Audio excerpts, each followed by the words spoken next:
My name is Marina Lacerda. I was minor victim 1 in federal indictment of Jeffrey Epstein in New York in 2019. I was one of dozens of girls that I personally know who were forced into Jeffrey's mansion on 9 East 71 Street in New York City when we were just kids. Today is the first time that I ever speak publicly about what happened to me. I never thought that I would find myself here. The only reason that I am here is because it feels like the people who matter in this country finally care about what we have to say. As an immigrant from Brazil, I feel empowered knowing that the little girl struggling to get by at 14 and 15 years old finally has a voice. For the first time, I feel like I matter as an American. I was only 14 years old when I met Jeffrey. It was the summer of high school.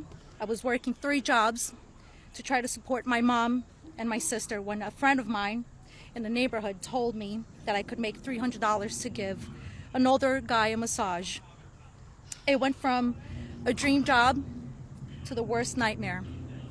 Jeffrey assistant Leslie Groff would call me and tell me that I needed to be at the house so often that I ended up dropping out of high school before 9th grade. And I never went back. From 14 to 17 years old, I went and worked for Jeffrey instead of receiving an education.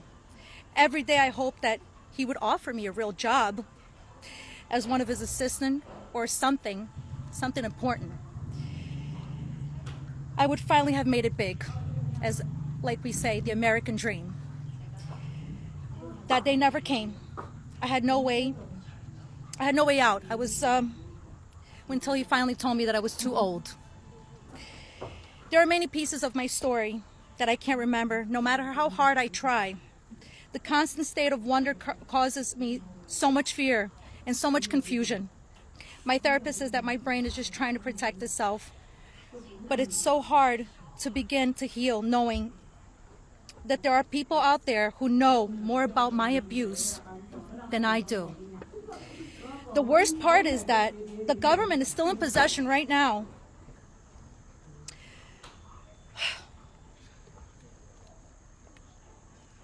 of the documents and information about that could help me remember and get over all of this maybe and help me heal. They have documents with my name on them that were confiscated from Jeffrey Epstein's house and could help me put the pieces of my own life back together. But I don't have any of it. And I know the same is true for many of these women.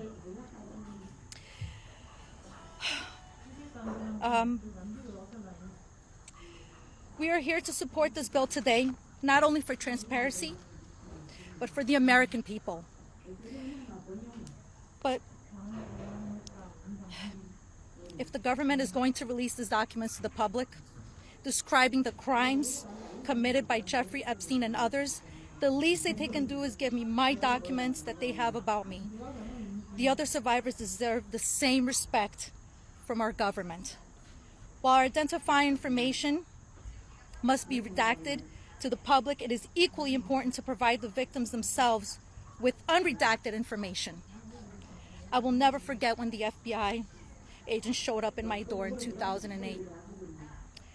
Jeffrey Epstein hired a lawyer to represent me, or more like to represent him, I like to say. I couldn't ask any questions, and I had no idea what was going on. I was terrified. Until today, I think most of us are still terrified. I thought somebody was going to kill me. I thought something was going to happen to my sister or my mother. It went further out to even maybe thinking something would happen in Brazil with my family. And then one day, the lawyer said that everything was just going to go away. Like nothing happened. I didn't need to testify. When I asked him why, he gave no explanation. That was it. So why? Why was I never called to testify then?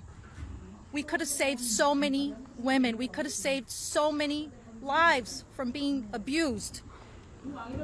Why did he get away with it in 2008? Why was he able to go on in the abuse with hundreds of girls after the Florida investigation? Why didn't they let me testify to help stop him? Our government could have saved so many women.